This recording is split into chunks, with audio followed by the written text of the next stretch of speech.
हाँ जी, good morning students. Today we are starting the chapter 11th chapter. ठीक है, 11th चैप्टर में है क्या, थ्री डायमेंशनल का जो पोर्शन है कुछ ना थोड़ा बहुत हमने वेक्टर्स में भी किया हुआ है, आप ध्यान से सुन लो। Direction cosines of a line, ये हमने direction cosines of a line पढ़ा था, याद हो आपको। डायरेक्शन कोसाइंस क्या होते हैं? They are the angles made by the line with X axis, Y axis and Z axis. ठीक है, जो लाइन एंगल बनाती है with X axis, Y axis and Z axis, that is the direction cosines. Direction cosines of X axis क्या होते हैं? 1 0 0। Y axis के direction cosines क्या होते हैं? 0 1 0। और जेड एक्सिस के डायरेक्शन कोसाइंस क्या होते हैं? 0 0 1। ठीक है, और अगर हम कहें कि L M N are the direction cosines of a line, अगर किसी लाइन के L M N direction cosines हैं तो हम उन्हें कह सकते हैं L square plus M square plus N square is equal to 1। ठीक है, direction ratios of a line, direction ratios क्या होती हैं? जैसे आपको बताया हुआ है, हमारे पास लाइन होती है a x plus b y plus c z. ठीक है, तो l a over under root of a square plus b square plus c square, m is equal to b over under root of a square plus b square plus c square, n is equal to c over under root of, ये direction cosines direction ratios क्या है? जैसे हमने line लिखी a x plus b y plus c Z, तो ये जो line है ना, जैसे ये वाले जो है A B C, they are the direction ratios. ठीक, और अगर उनको डायरेक्शन को साइंस में कन्वर्ट करना हो तो a over under root of a square plus b square plus c square, b over under root of a square plus b square plus c square, c over under root of a square plus b square plus c square. ठीक है, अब अगर a b एक line joining है, ए B, ए के coordinate है x1 y1 z1 and B के coordinate है x2 y2 z2, तो direction ratios of line A B क्या होंगी? Direction ratios of line A B are x2 minus x1, y2 minus y1, z2 minus z1, और direction cosines क्या हो जाएंगे? x2 minus x1 over mod of A B, y2 minus y1 over mod of A B, z2 minus z1 over mod of A B. अब ये mod है, ये कैसे निकालना है? x2 माइनस x1 का whole square plus y2 minus y1 का whole square plus z2 minus z1 का होल स्क्वायर। ठीक है, डायरेक्शन रेशोज कैसे निकालनी है? x2 minus x1, y2 minus y1, z2 minus z1, और डायरेक्शन को साइंस हो गए ये। और ए बी कैसे निकालना है? x2 minus x1 whole square, y2 minus y1 whole square plus z2 minus z1 whole square. Okay, अब देखो आगे, ये है 11.1 एक्सरसाइज, बड़े आराम से समझ आ जाएगी अगर इतना डायरेक्शन रेशोज और डायरेक्शन कोसाइंस का आपका कॉन्सेप्ट क्लियर हो गया तो। If a line makes angle 90 degree, 135 degree, 45 degree with positive x, y and z axis respectively, find its direction cosines. L M N are the direction cosines of line.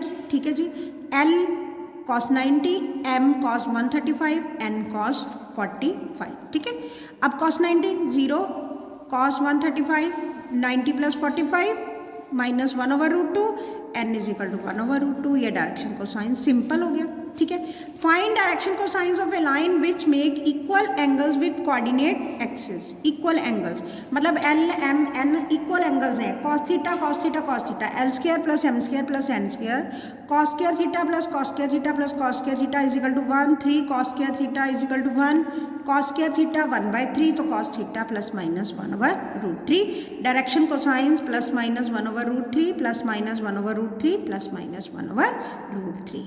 ठीक है, if a line has the direction ratios एक line की दी हुई है, what are the direction cosine? अभी मैंने आपको बताया direction ratios divided by modulus. Direction ratios cosines हो गए, देखो direction ratio divided by its modulus. देखो ठीक है, it's modulus 12 over modulus. Modulus का मतलब ये square plus this square plus this square plus this square plus this, ये है आपके डायरेक्शन कोसाइन।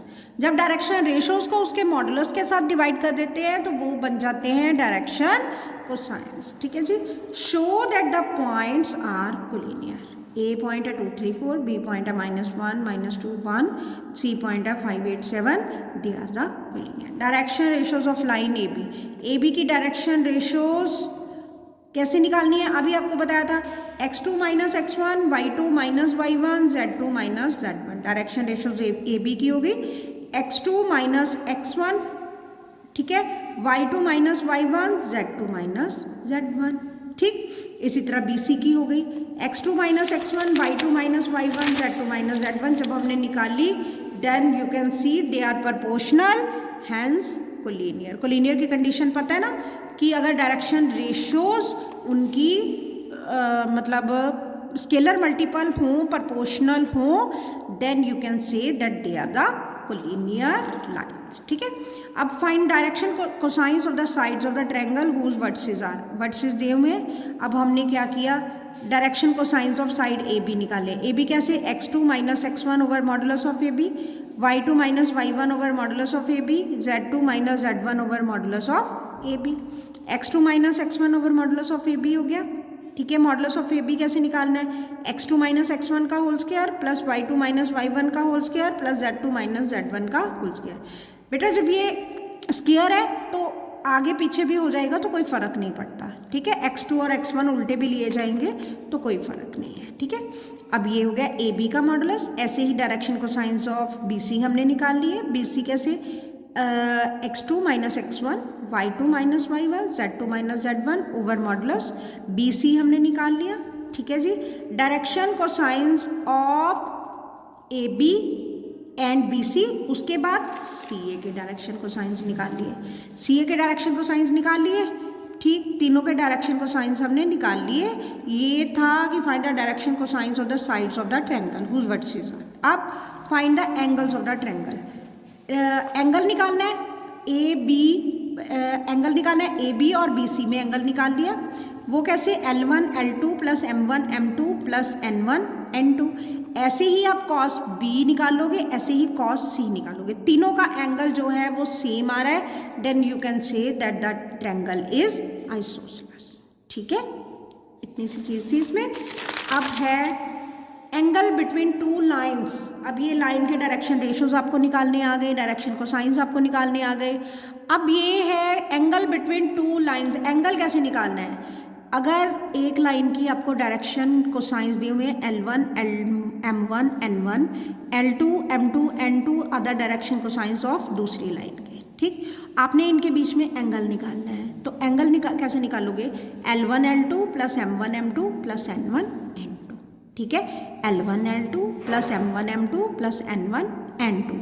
और अगर A1 B1 C1 and A2 B2 C2 are direction ratios of two lines, ठीक है, तो उनके बीच में थीटा। अगर डायरेक्शन रेशियोज दी है, रेशियोज और कोसाइंस का डिफरेंस पता चल गया ना। अब अगर डायरेक्शन रेशियोज दी है तो कैसे निकालोगे आप, A1 A2 plus B1 B2 plus C1 C2, ठीक है, divided by A1 square plus B1 square plus C1 square under root of A2 square plus B2 square plus C2 square. और अगर दो लाइंस परपेंडिकुलर है तो A1 A2 plus B1 B2 plus C1 C2 is equal to 0, या फिर वही L1 L2 plus M1 M2 plus N1 N2 is equal to 0। और अगर दो लाइंस पैरेलल है तो उनकी जो डायरेक्शन रेशियोज हैं वो क्या होंगी, प्रोपोर्शनल, ठीक है।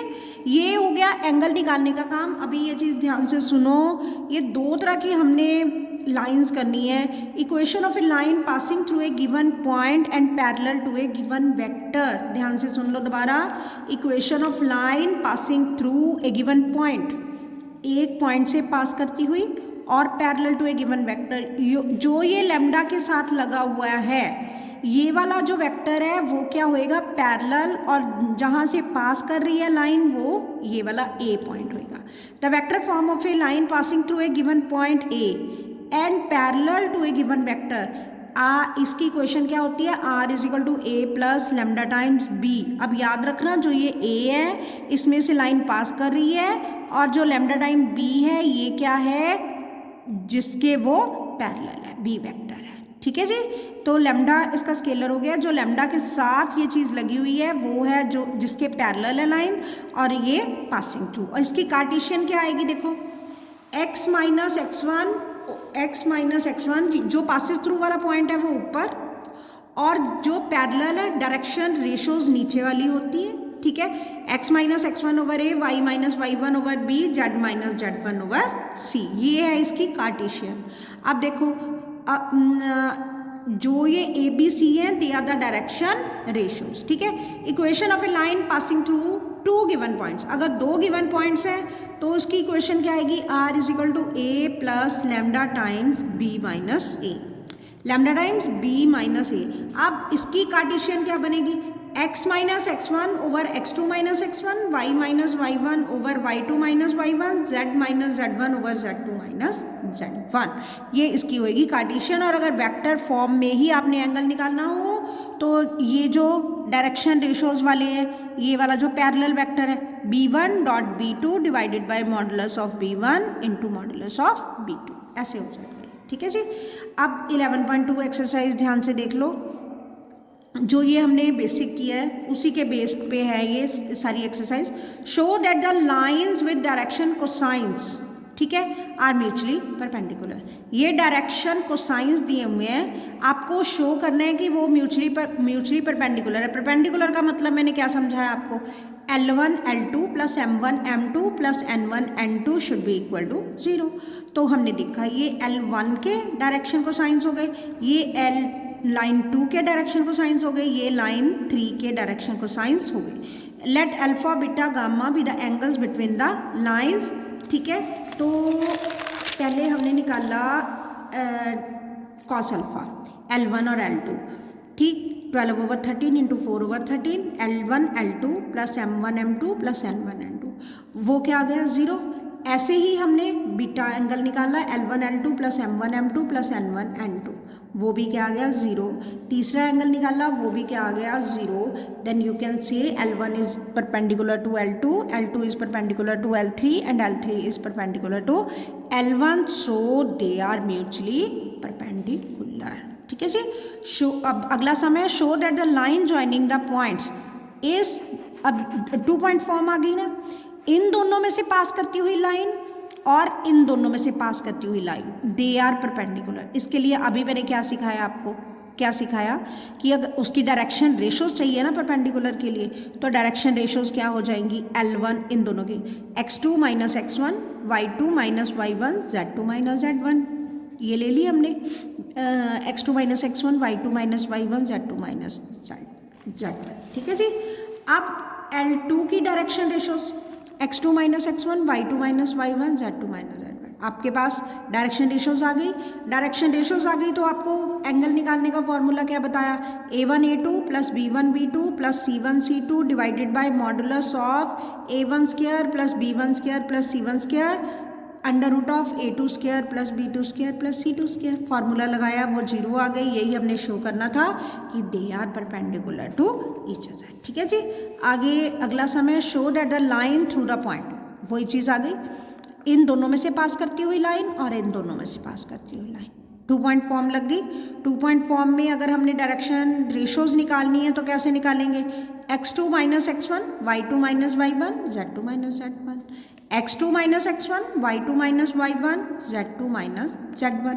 इसका आपका आ गया -2 -4, डायरेक्शन रेशोज ये आ गई, -2 -4 -4। इसकी डायरेक्शन रेशोज आ गई 2 4 4। Now you can say L1 and L2 are parallel because they are proportional, चाहे माइनस का ही फर्क है, प्रोपोर्शनल है, देन यू कैन से दे आर पैरेलल, ठीक है। Find the equation of a line which passes through the point 1 2 3 and is parallel. Parallel के लिए, पैरेलल का मतलब क्या हो गया, ये डायरेक्शन रेशोज दे दी, ठीक है, और इसमें से पास कर रही है। कार्टेशियन बनानी हो तो x minus 1 over 3, y minus 2 over 2 और z माइनस 3 ओवर -2।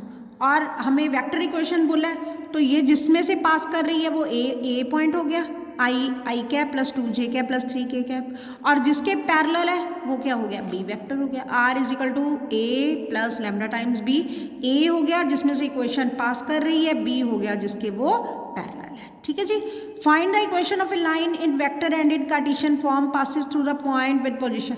यहाँ से पास कर रही है और इस डायरेक्शन में है, सेम सम हो गया। यहाँ से पास कर रही है r is equal to a plus lambda times b, तो a वेक्टर क्या हो गया 2i cap minus j cap plus 4k cap, और इसके पैरेलल है तो lambda times i cap plus 2j cap minus k cap. और अगर आपने इसे कार्टेशियन में कन्वर्ट करना है तो x minus 2 over 1 y plus 1 over y plus 1, ये कार्टेशियन भी दी हुई है मैंने, देखो x minus 2 over 1 y plus 1 over 2 z minus 4 over minus 1, ठीक है। जिसके पैरेलल है वो b वेक्टर हो गया और जिसमें से पास कर रही है वो a वेक्टर। बस इतना सा ही इसमें समझने वाली चीज़ है। Find Cartesian equation of a line which passes through the point -2 4 -5 and parallel to line given by x plus 3 over 3, वही चीज़ फिर आ गई, इसमें से पास है, इसके पैरेलल है। पैरेलल की हमने क्या ले लेनी है, डायरेक्शन रेशोज, ये डायरेक्शन रेशोज, और जिसमें से पास कर रही है वो ऊपर, ठीक है जी। The Cartesian equation of a line is writed vector form, लिख लोगे ना बड़े आराम से। 5i cap minus 4j cap plus 6k cap, ये हो गया जिसमें से लाइन पास कर रही है, और ये 3i cap plus 7j cap plus 2k cap, ये क्या है, जिसके वो पैरेलल है, ठीक है जी। वही चीज़ बार बार आ रही है, कोई फ़र्क ही नहीं है। हाँ जी, 8 समय find vector and Cartesian equation of a line that passes through origin and 5 -2 3, ठीक, 0 0 0 एंड 5 -2 3, b माइनस ए बना लिया, r is equal to a plus lambda times b minus a, ये हो गई। अगर आपने वेक्टर बनानी है, कार्टेशियन बनानी है तो x minus 0 over x2 minus x1, y minus 0 over y2 minus y1, z minus 0 over x minus x1 over x2 minus x1, y x minus x1 over x2 minus x1, y minus y1 over y2 minus y1, z minus z1 over z2 minus z1, ठीक है जी। ये चीज़ है आपकी। अब ये है find the vector and Cartesian equation of a line that passes through point. अगर आपने वेक्टर बनानी है तो r is equal to a plus lambda times b minus a, ठीक है। और अगर कार्टेशियन बनानी है तो x minus x1 over x2 minus x1, y minus y1 over y2 minus y1, z minus z1 over z2 minus z1, वही चीज़ है। अब 10th सम से आपका एंगल बनाने वाला काम है, एंगल निकालना है आपने। तो एंगल निकालने के लिए मैंने आपको क्या सिखाया था, b1 dot b2 over modulus of b1 into modulus of b2। अब ये b वाला वेक्टर कौन सा है, ये वाला, जिसमें से जो पैरेलल है, जिसके साथ स्केलर लगा हुआ है, b1 dot b2 over modulus of b1 into modulus of b2, ठीक है। वैल्यूज पुट करो, अपना एंगल निकाल लो। वही 11th भी सेम है, फाइंड द एंगल बिटवीन, ये कार्टेशियन इक्वेशन है। कार्टेशियन में क्या आएगा, डायरेक्शन रेशोज फर्स्ट लाइन की ले ली, डायरेक्शन रेशोज सेकंड लाइन की ले ली, ठीक है। a1 a2 plus b1 b2 plus c1 c2 over modulus of a, मतलब जो पहली लाइन के डायरेक्शन रेशोज का और दूसरी लाइन के डायरेक्शन रेशोज का modulus, 4 plus 25 plus 9 1 plus 64 plus 16, ये हो गया आपका कॉस ऑफ थीटा, ठीक। Find value of p so that the line, ये दोनों लाइंस आपस में परपेंडिकुलर हैं। फर्स्ट लाइन बना ली, x minus x1 over a1, y minus y1 over b1, z minus, इसको अपने स्टैंडर्ड फॉर्म में कन्वर्ट करना है। हमारे पास 1 माइनस एक्स था, हमने बना लिया x माइनस 1, जो ये माइनस है नीचे चला जाएगा -3, y माइनस 2, ये 7 नीचे चला जाएगा 2p ओवर 7, ठीक है। ये आ गया a1 b1 c1, दूसरी लाइन भी ऐसे ही हमने सेट कर ली, वो आ गया a2 b2 c2, a1 a2 plus b1 b2 plus c1 c2 is equal to 0, values put करी, इक्वल टू 0, p की वैल्यू आपकी आ गई। वही हमने कंडीशन लगा ली कि a1 a2 plus b1 b2 plus c1 c2 is equal to 0, वहाँ से हमने वैल्यू निकाली। ये हमारा एक टॉपिक खत्म हो गया। अब हम शॉर्टेस्ट डिस्टेंस करेंगे अगले लेक्चर में, that is the most important topic of 3 dimensional, ठीक है जी। Okay, good day.